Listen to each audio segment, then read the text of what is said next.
Up in the Himalayas, on the northern fringes of Pakistan, you find some of the most intimidating high mountain peaks on Earth. It's why the great explorer Marco Polo named this place the roof of the world. And below these mighty peaks lie valleys untouched by modern civilization. This is a world where supernatural forces and ancient mysteries control people's daily lives. One valley in particular has captured the imagination of the world. A place so perfect, so harmonious, that it brought health, long life, and enlightenment to all who lived there. To find it, I must climb rugged mountain peaks, cross glaciers and snowfields, as I search for the truth behind Shangri-La.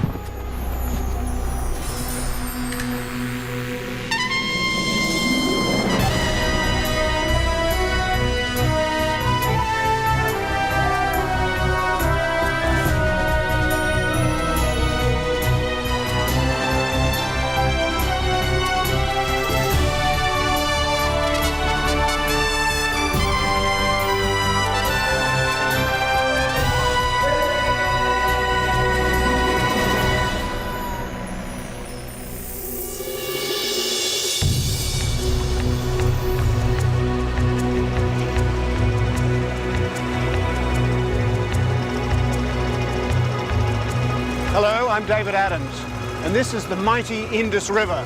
It flows from high in the Himalayas down across Pakistan.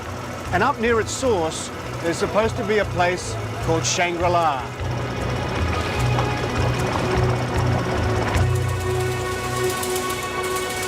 So my search starts in northern Pakistan, a country sandwiched between Afghanistan, India and China. From Peshawar, I head northwest into the Hindu Kush, then east to the Hunza Valley in the heart of the Himalayas.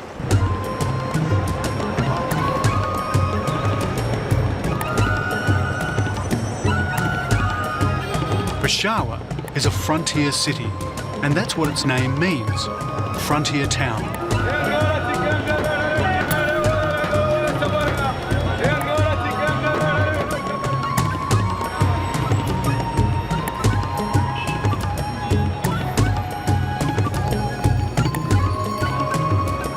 You can get anything in Peshawar, and I'm here to do a bit of research.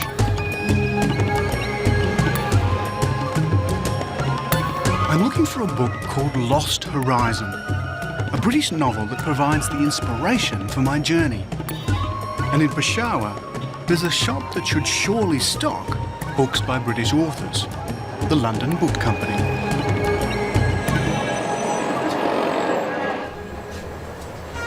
Lost Horizon is an escapist fantasy about a utopia hidden somewhere in the Himalayas.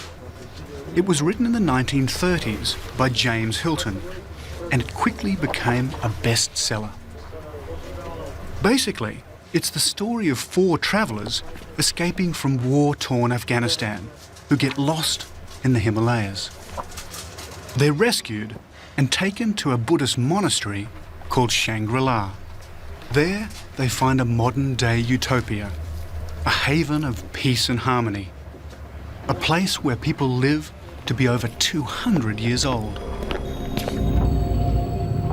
Their adventure starts in a plain high over the Himalayas.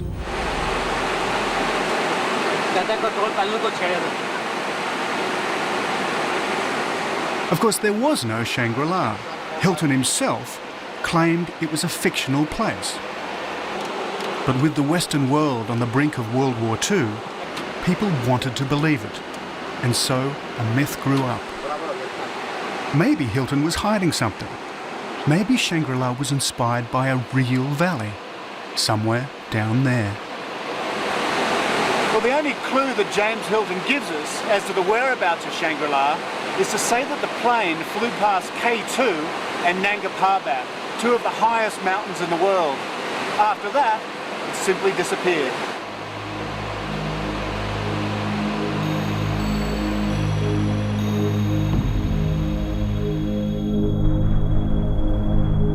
Nanga Parbat is a tantalising landmark. But for anyone who survived an aeroplane crash in the 1930s, the chances of survival up here would have been slim. They'd have had to trek through deep snowfields and treacherous glaciers. They'd have had to breathe in a rarefied atmosphere at altitudes of 20,000 feet, 6,000 metres or higher.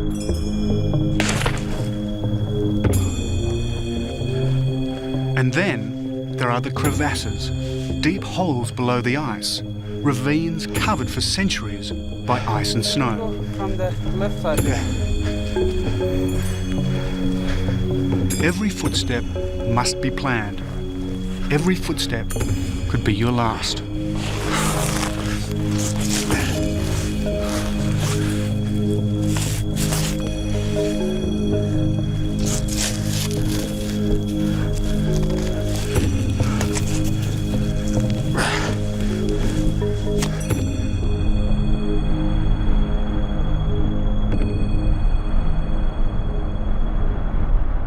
Nanga Parbat is the mountain that was James Hilton's last connection with reality. The place where the plane crash of Lost Horizon and the real world come together.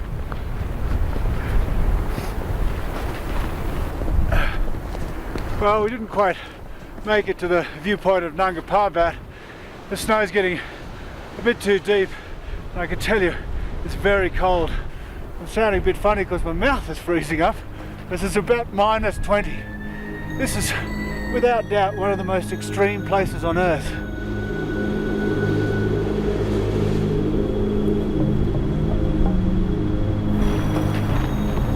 But despite these dreadful conditions, people have been coming here for centuries, looking for Shangri-La. The first was Alexander the Great. 2,500 years ago, his armies came in search of the Fountain of Youth.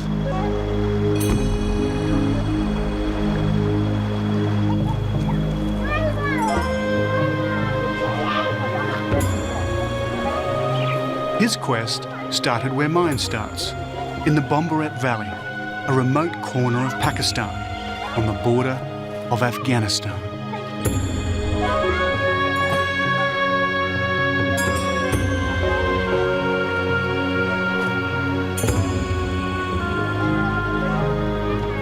This is the home of a remote mountain tribe called the Kalash. It seems a very peaceful life here. Yeah. Before my guide Jinnah takes me to see the living Kalash, he takes me to see the dead. This is what's left of their graveyard, bones and coffins scattered by grave robbers and vandals. The reason? Pakistan is an all-Muslim country, and the Kalash are the last surviving non-Muslim minority. It's very old and it's broken. For 1,000 years, their Muslim overlords have called them Kafirs, the non-believers. Oh, really? As a result, they are an oppressed people. This desecrated graveyard, just one example of their persecution. These were not Kalash people who took away the bones. No, Kalash don't take. They were Islamic people. Yeah. Once 80,000 of them lived in this valley. Today, there are barely 2,500.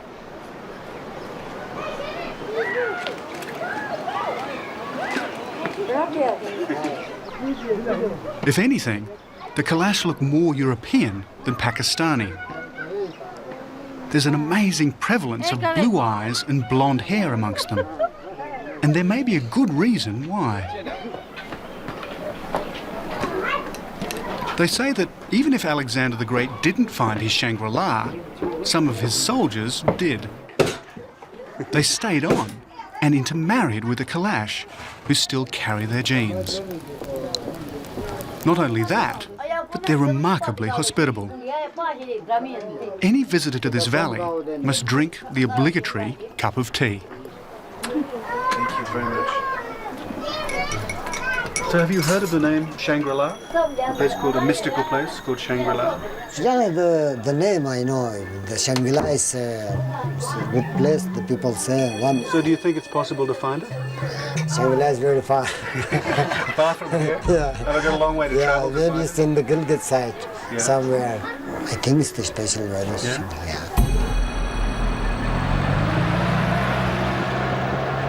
So if I'm to find Shangri-La, I must seek elsewhere. I cannot stay long in this beautiful valley. Jinnah is heading south to Chitral, and there's an event on in town that he wants me to see. But there's another, more compelling reason why I must keep moving. As the great snow-clad peaks glow in the alpine light, they send out a chilling warning. Winter is approaching. My search for Shangri-La will be a race against time, as the early snows of the Himalayas threaten to cut me off and imprison me in this remote corner of the Hindu Kush.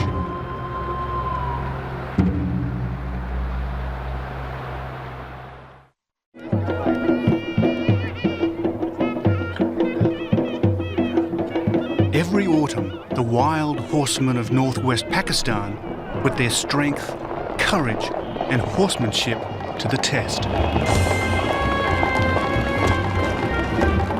This is a game as old as Central Asia itself. It's called bushkazi, and the object of their attention is a headless, legless goat.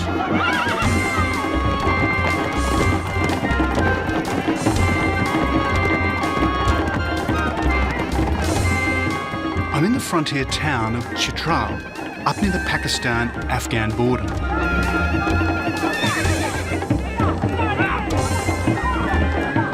This ancient Afghan game isn't for the faint-hearted.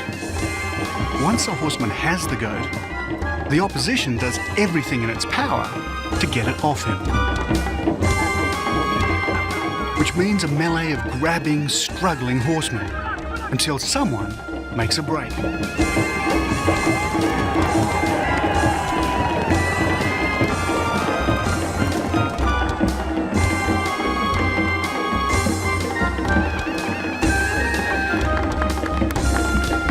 As far as I can see, there are few rules. Anything goes. Jinnah tells me a lot of old scores are settled on the bushkazi field.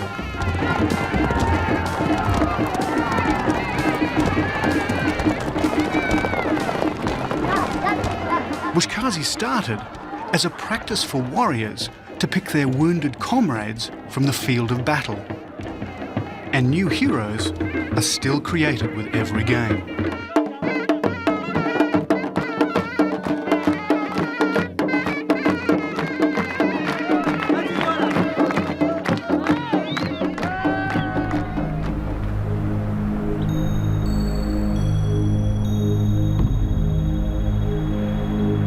But if I'm to find Shangri-La, I must keep moving.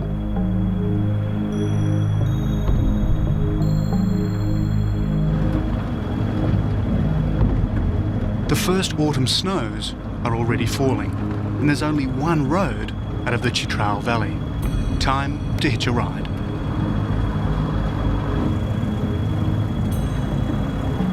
We're just coming up to the Lowry Pass, which is about 2,800 metres high. About 4 or 5 months of the year, it's cut off by metres of snow.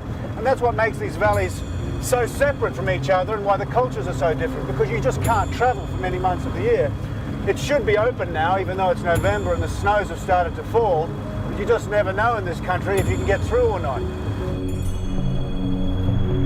I've now left the Hindu Kush, and I'm entering the Himalayas proper.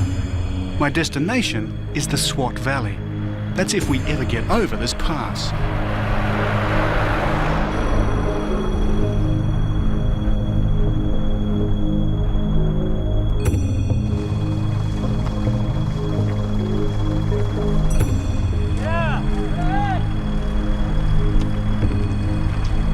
Because of the snow, the road is too narrow for passing. And since there's no regulation of traffic up here, vehicles going up come face to face with vehicles going down. And there they stop and argue. Eventually, they manage to dig away the snow. They tell me that this happens every autumn. It's crazy, but that's the way it is.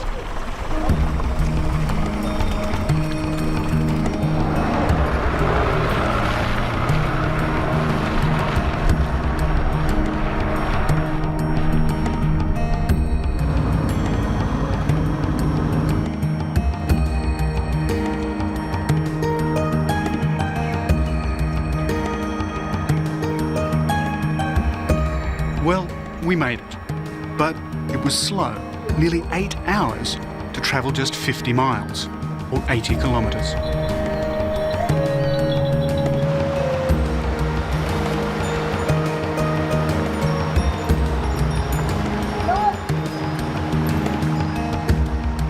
I'm passing through the Swat Valley, which should by rights have had a claim to being the inspiration for Shangri-La, because this valley was the birthplace of Tantric Buddhism.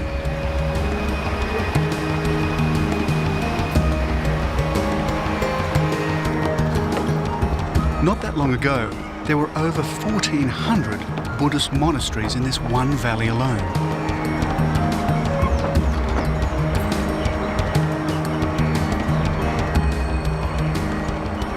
Today, Islam holds sway, and the relics of its Buddhist past have suffered accordingly.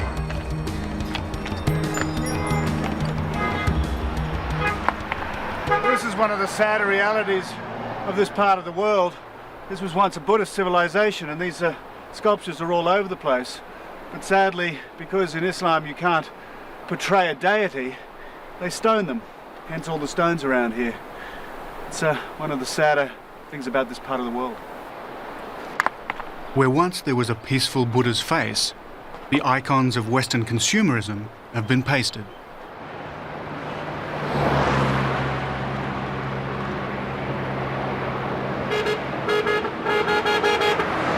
So how did James Hilton envisage Shangri-La? The words of Lost Horizon come flooding back. Shangri-La was touched with mystery. Listening intently, he could hear gongs and trumpets, and also the massed wail of voices. He found the traditions, both Buddhist and Christian, very reassuring. The whole atmosphere was more of wisdom than of learning. The High Lama had skill in telepathy and powers of healing. The monks had discovered the key to longevity, to semi-immortality. 30 or so years after Hilton wrote those words, another group of people searching for Shangri-La flocked to the Swat, the hippies.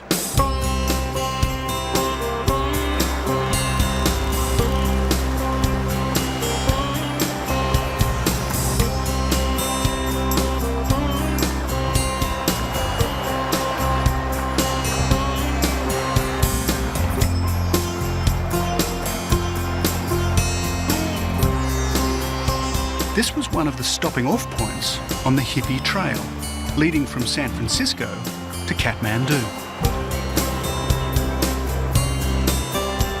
In fact, the Swat's always been something of a haven for foreigners.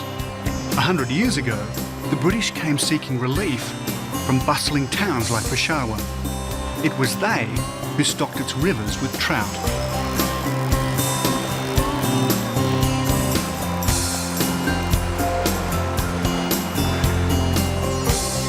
My companion Moambar Khan has benefited from both associations.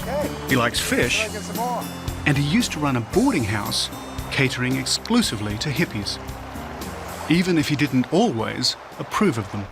Woman, like if woman legs is looking, legs, this is bad in Islam. When the woman here looking, this also bad in Islam. But if you take your trouser out and you put short trouser, and when you walk now, also the people put you stone or say, look, this stupid man. So if I was wearing short pants, would they throw stones at me? Yes. And they're thinking, "Pa, you very bad man." Yeah. Because like you, like animal, no understand. Go in the street and no clothes.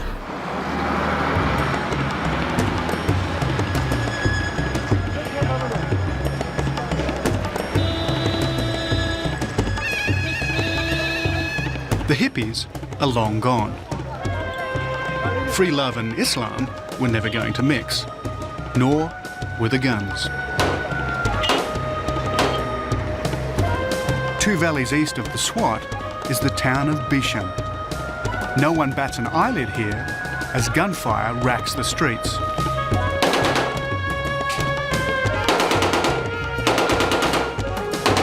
Guns are a way of life. Blood feuds are an institution. These inter-family, inter-tribal battles cause thousands of deaths every year. The penalties of the ancient system magnified 1,000 times by the killing power of modern weapons.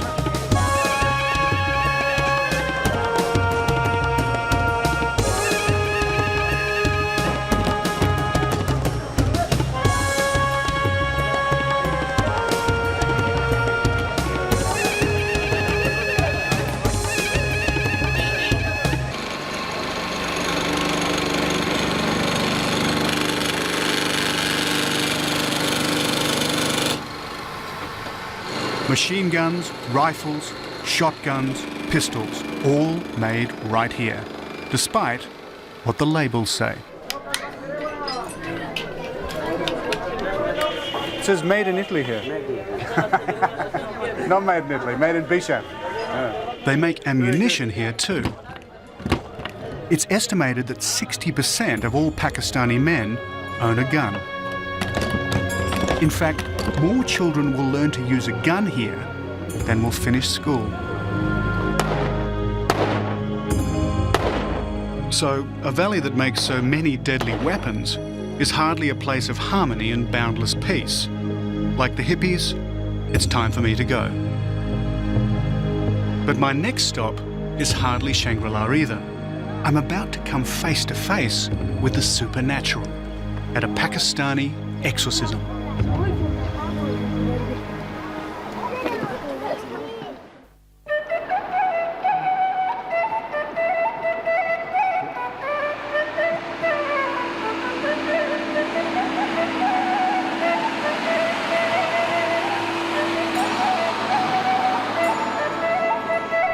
I'm high in the Himalayas on the main road linking Pakistan to China, the Karakoram Highway.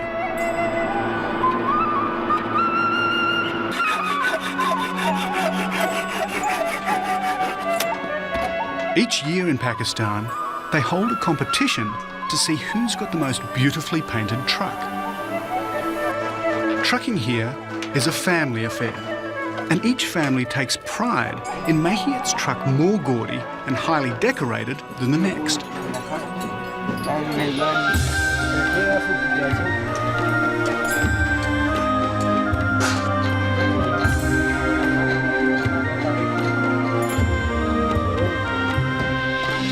But there's a religious side to it too.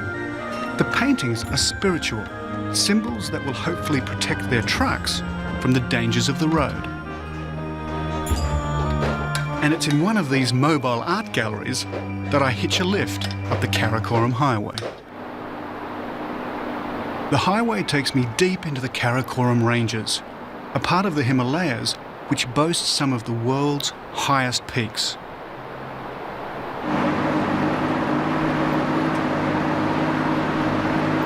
As we drive, I follow the valley of the Indus. In James Hilton's novel Lost Horizon, Shangri-La was supposed to be somewhere near the source of this great river.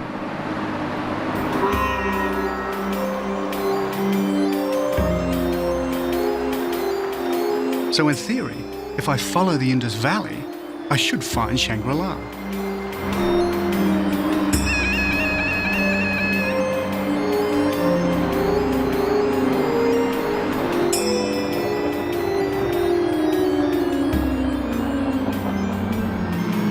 At the wheel is a Pathan.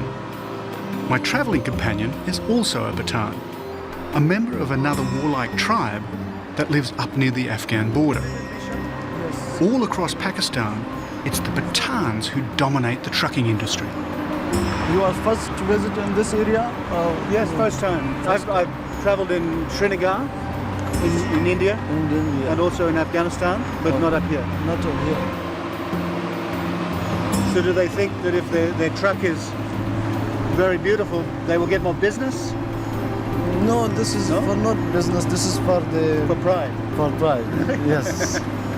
But I've never seen anything like them. They're wonderful trucks. Yeah. I'm very comfortable up here too. Huh? Yeah, thanks. It's a good way to ride.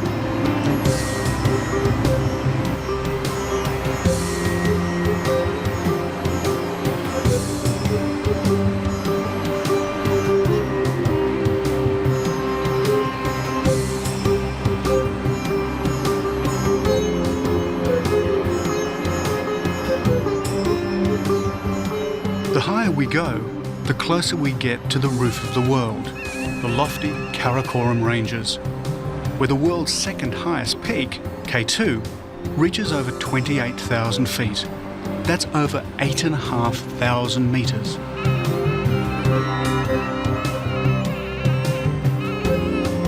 But if I want to get to my spiritual Shangri-La, I must abandon the truck. Where I'm going, there are no roads. As I draw closer to my destination, I'm warned to be careful. The locals believe powerful spirits, fairies, live on the snowline. Keeping on the right side of these fairy spirits is very important indeed. This is a superstitious world. This man is believed to be the subject of a curse. He's not responding to conventional doctor's treatment. He's feverish and his body's racked with pain. So they call in a shaman, a medium who communes with the spirit world. It's hoped he can locate the cause of the problem. The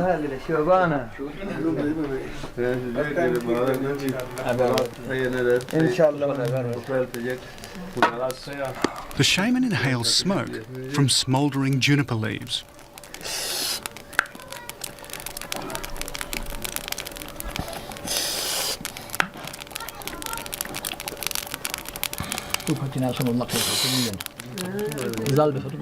Juniper smoke and deep breathing induces a trance.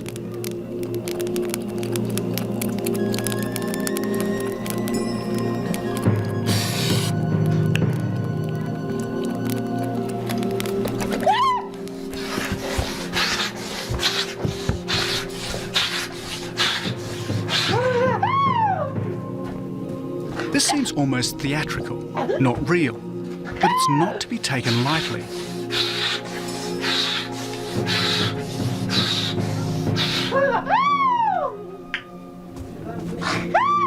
People here have an unshakable faith in the supernatural.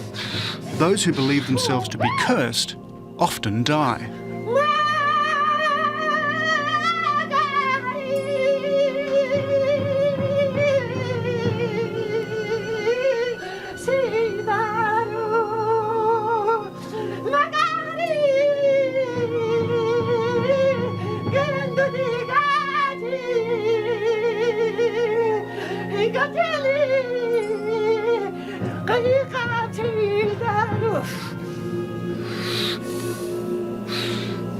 All at once, the shaman runs outside.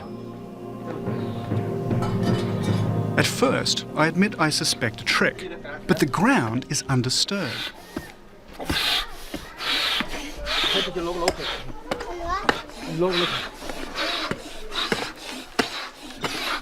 I watch carefully. How does he know to dig here? Obviously, the shaman thinks there's something here causing the old man's disease.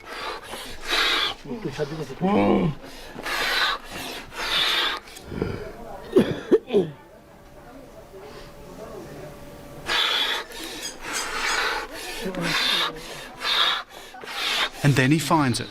A piece of skull wrapped in a rag. An evil spell placed by an enemy. A curse.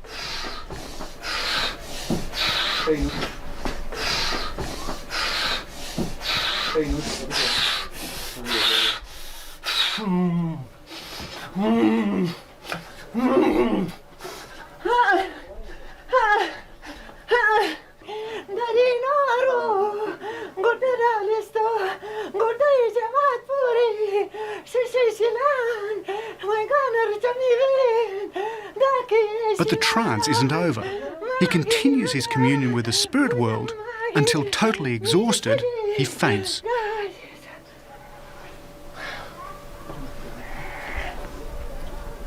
I was told that a few days later, the old man started to show signs of recovery. As for the shaman, his job isn't over yet. Tomorrow, in an extraordinary public séance, he becomes a prophet for the whole village. Maybe through his otherworldly contacts, he can help me find my Shangri-La.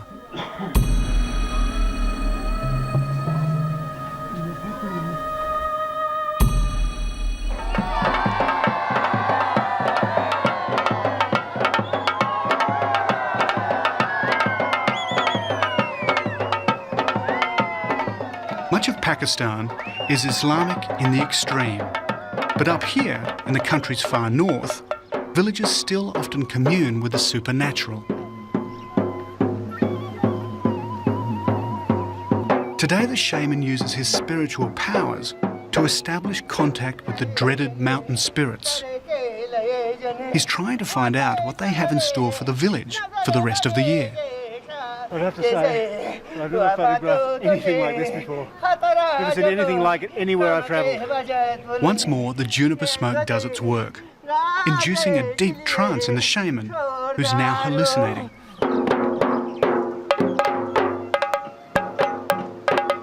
In his ecstasy, he translates the fairy prophecy. If he looks sad, the news is bad. If he looks happy, the news is good. Fortunately for the villagers, he looks happy. At pagan rituals like this, they slaughter a goat, and in a macabre twist, the shaman grabs it.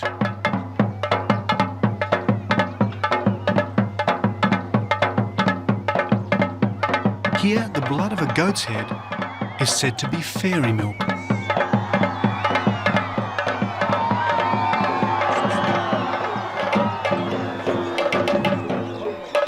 I had half a mind to ask the fairies through the shaman if they could help me find Shangri-La, but I guess this was their reply.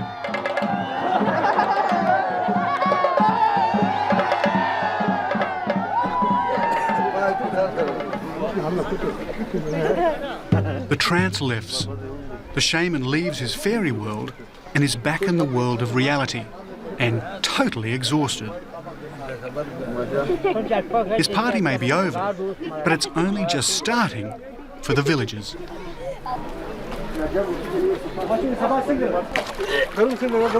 As he washes the blood from his face, they celebrate the fairy message. It'll be a good season and a prosperous year for the farmers of this valley.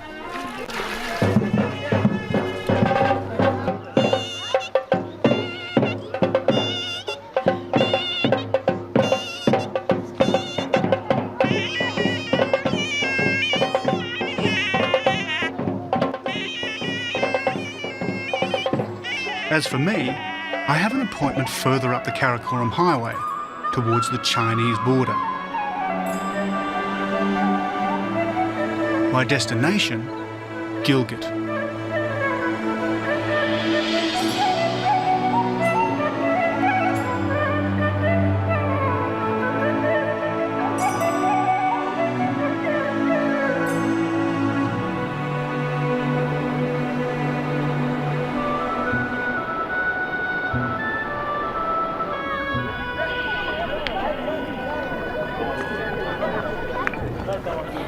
Gilgit is a town little known outside Pakistan. However, to the locals, it's known as the home of a game which has become associated throughout the world with the rich and famous. Polo. Oh, I know. I'm just, I like to get a horse to know me before I get on him. He smells me and he knows me. It's good. Let's just take this down a bit. But you don't have to be rich to play polo in Gilgit. You just have to be a good rider. And while I've ridden horses all my life, I've never played polo.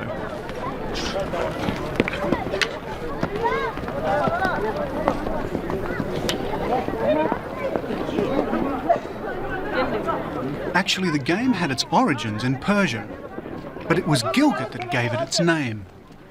Polo means ball in the local language, and hitting a polo isn't easy.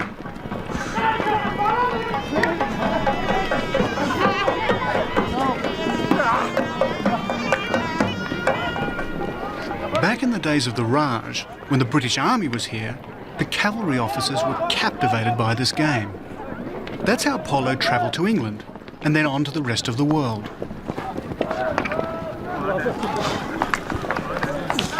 But it just doesn't seem to be my game. And it didn't get any better. These guys are just brilliant riders. Come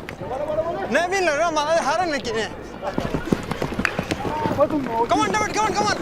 Stop playing, hurry up. Make it. Come on, David, go on. So you have to play a forceful shot. Well, at least I got to hit the ball. Once. Well, I can't say I've done anything like this. Most fantastic game, just I'm really bad at it.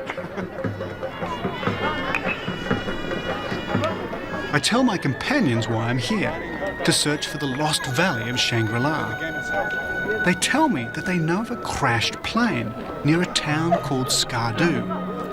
Maybe it's the one that inspired James Hilton.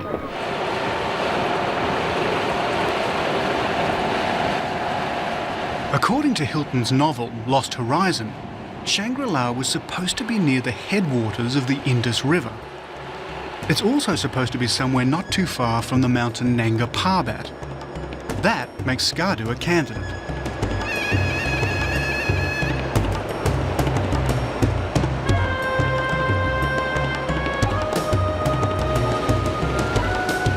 But this hardly looks like paradise on Earth. The Upper Indus Valley is one of the most barren places I've ever seen. It's also Kashmir, disputed territory, land claimed by both India and Pakistan. A war zone is an unlikely setting for Shangri-La.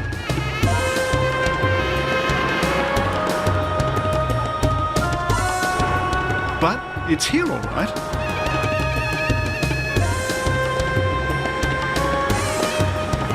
It's a 1970s theme resort. And it's where I'm staying.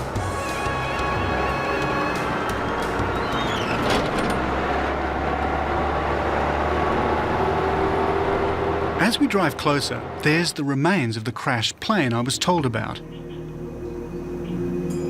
The buildings have a Buddhist air about them, but closer inspection reveals that my journey is far from over.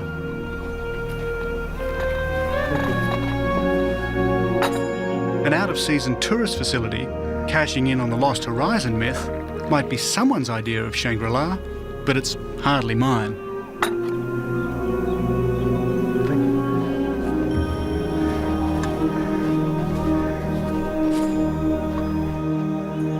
Mind you, the lake does lend an air of peace, and after 10 days on the road, this tea is wonderfully therapeutic. And as this commercial Shangri-La works its relaxing charms, I plan the last leg of my journey. Tomorrow, I travel to the Hunza Valley, a place where people live to be well over 100 years old, and where I find my own private Shangri-La.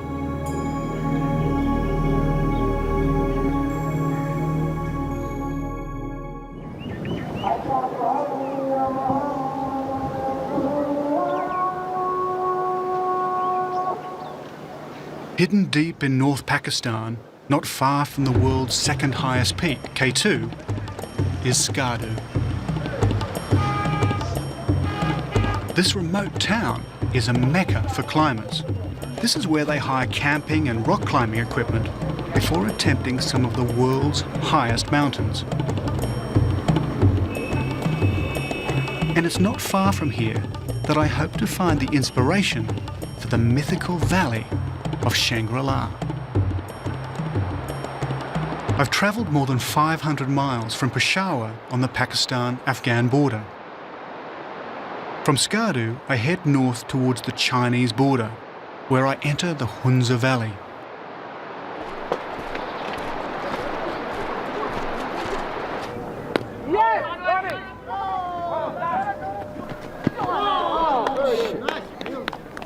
But first, a game that's penetrated the remotest corners of the old British Empire: cricket.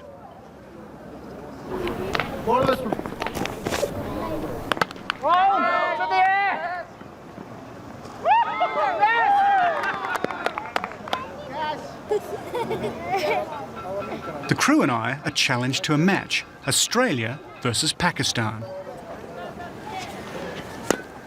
And it's not long before they have us on the ropes.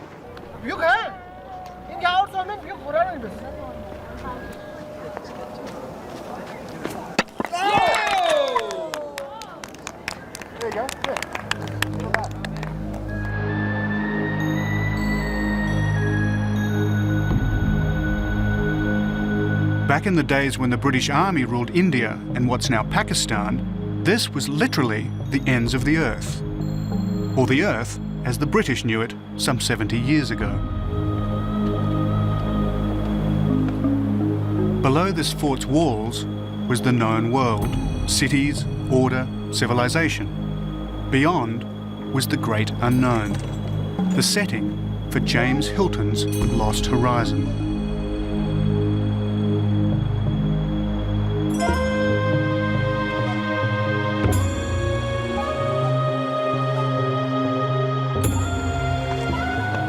Well, as you can see, this fort commands quite a presence over the valley. These were actually the last bastions of the British. Beyond here, it was unknown. And when James Hilton wrote his book in the 1930s, if anybody travelled even this far, it was eminently possible that a place like Shangri-La could exist, because no one knew what lay beyond.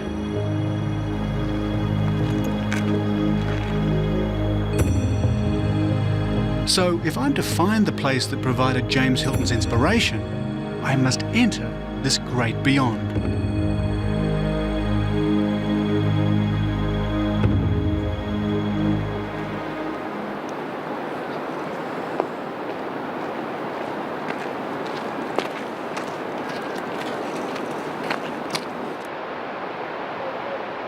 The Hunza Valley is on the other side of these ranges. The roads are rocky and few people pass this way, or certainly the way I'm going.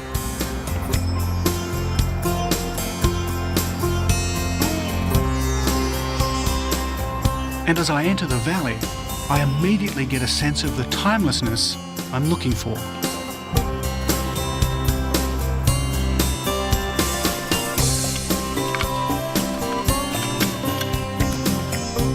So what other clues are there? It's beautiful and there's an air of peace to it. There's also a great many old people. In fact, the Hunza is legendary for its healthy old population.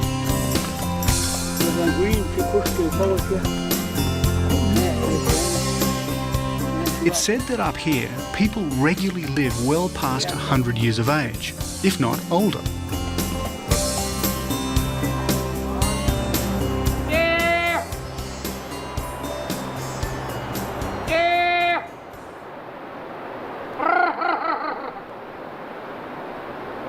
But if this is the Valley of Shangri-La, there must be a Buddhist monastery.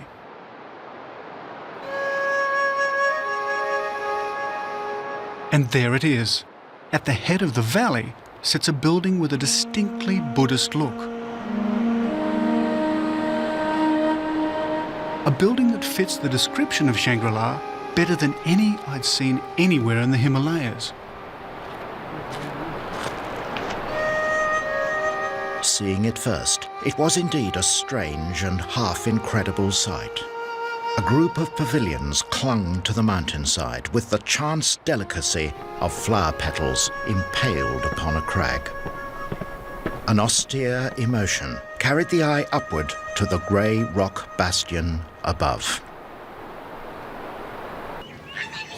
Under the pavilion-like features of this ancient building, I enter, unsure as to what I'll find. Is this a place of enlightenment?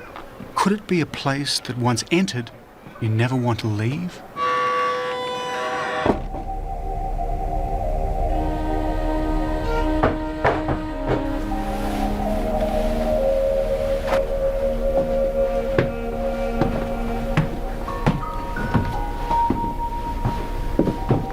I sense I'm alone, and then again, I'm not sure.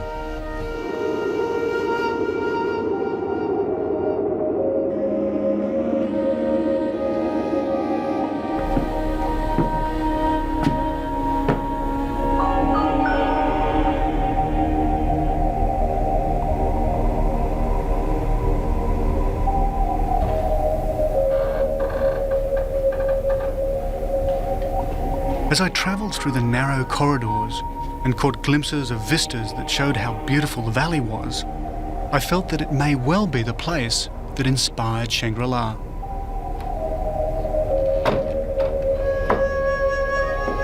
In the book, the travellers who finally arrived at Shangri-La always had a sense that they were being watched, that the monks and other residents never had more than a faint physical presence.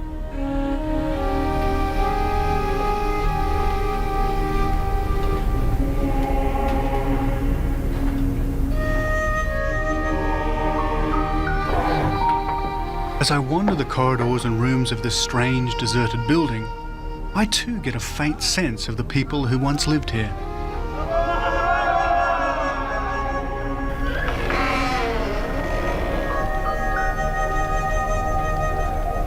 History relates that this fort was built in the 15th century by a family that ruled the Hunza.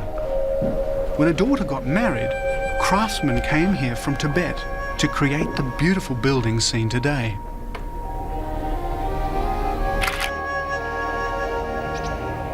So perhaps that explains this building that's more fort than monastery.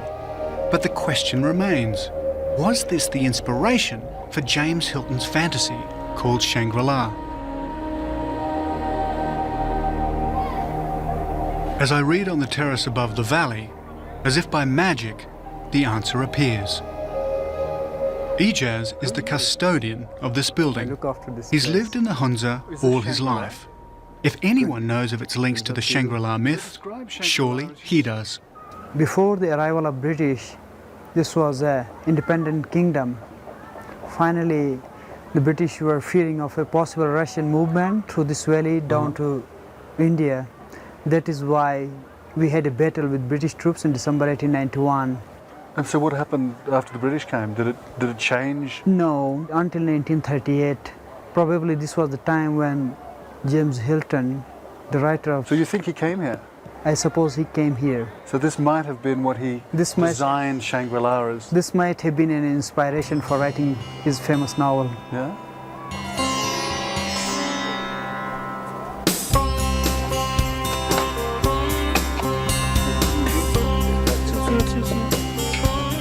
Ijaz may believe that James Hilton could have come here, but I'm not so sure.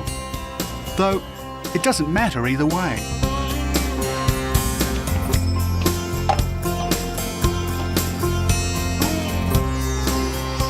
I set out on this journey knowing that Shangri-La was the invention of a master storyteller. And it does no harm to believe that heaven could exist on earth.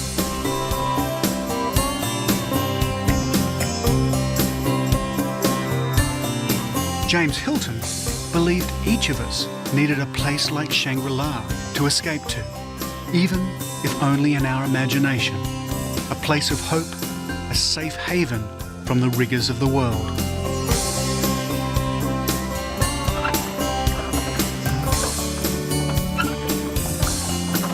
So for me, this has been as much a search for inner happiness as it's been an external journey to find Shangri-La, my heaven at the ends of the earth.